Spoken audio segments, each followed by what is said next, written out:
مرتضی سلام. سلام عمو جان. عمو لواسنگ میخوام. عمو خب بگو بابات بخره، تو بچه کی؟ عمو بابا خوبه. عمو اینجا نوشته عمو مرتضی لواسنگ فروش. من لواسنگ میخوام. اما اینا لواشک کوچولوها نی مال بزرگان. خب من از خوشمزه نیست. نه تو میگم مال بزرگان. خب بدنفس. تو اصلا میگم اینا مال بزرگان. تریاکه تریاک. تریاک بده. تریاک بده. خب نه اینا بابات میکشون میره گفت هوا.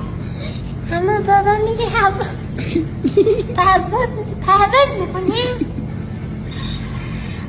آمه میگم اینا لواشک نیست. اما